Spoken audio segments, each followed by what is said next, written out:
Once you've had a chance to put together your group plan and submit that, I need one person to submit it for the entire group. You can also upload information to the file section of your group homepage.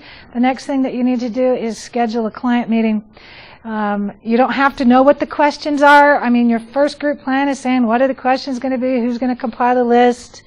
So we might be jumping ahead of things, but the next thing that you're going to do, or should I say the first thing that you need to do as a part of your system request assignment, is to schedule a meeting with the client.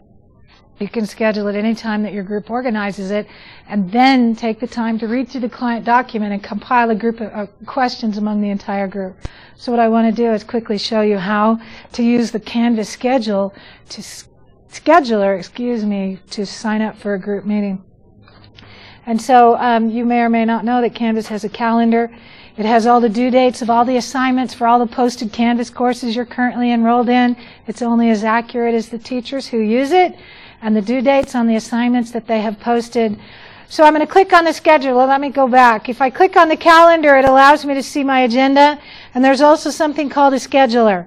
This should be all of the schedules that you are attached to through either your course number or your group number, all of the schedules that your teachers have made available to you.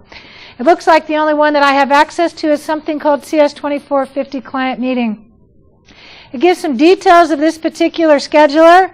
It means that we're going to be meeting online. All of the members need to be present. You need to post the questions that you have to the client at least 24 hours in advance.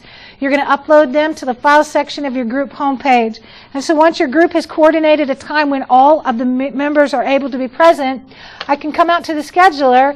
If I click on the schedule that I want to look at, it will show me a list of all of the times that are available for that particular schedule broken out by day. So I can scroll down and I can see a list of all the times that are available. I can see if any of them were filled. So what I'm going to do is I'm going to come down. Our group has decided that we can meet on Thursday.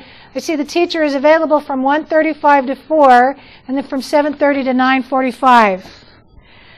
If I want to sign up for this particular, I'm going to click on the available. It's going to give me some details, and then it says there's one slot available, and I'm going to add comments. The comment that I'm going to add is the name of my group.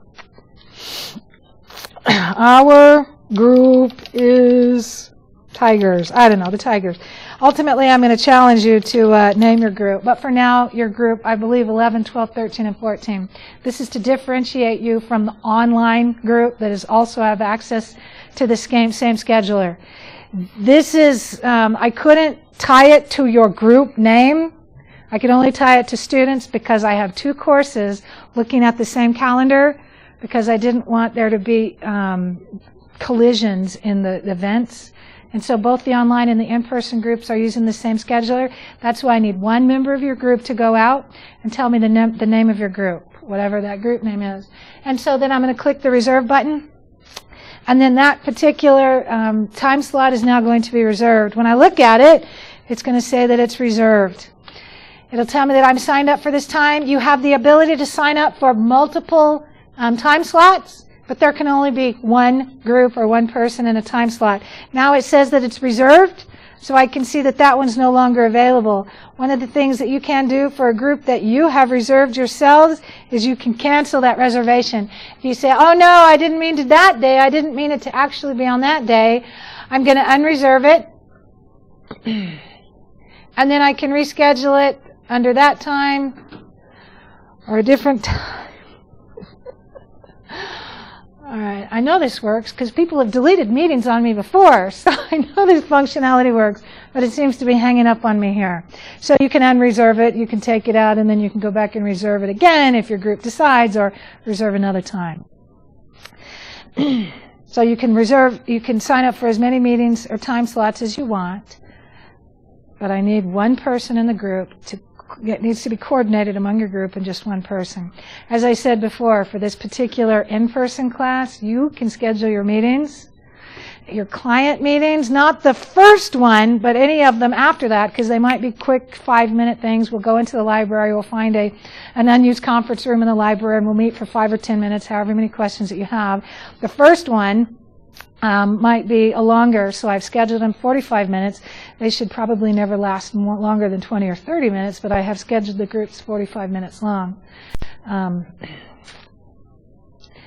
the very first one needs to be scheduled online, only because I want to record it, so that you can have it available to you. Any of the rest ones you can schedule during class period. None of those time slots are on here. You'll have to coordinate it with me personally, because I don't have any class periods available, obviously, because we're in class. Anyway, kind of simple to use the Canvas scheduler, but if you... Did you not see any of that? I did. No, wait. Okay. Made me nervous there for a minute. Didn't see any of it. All right, so it's kind of simple, but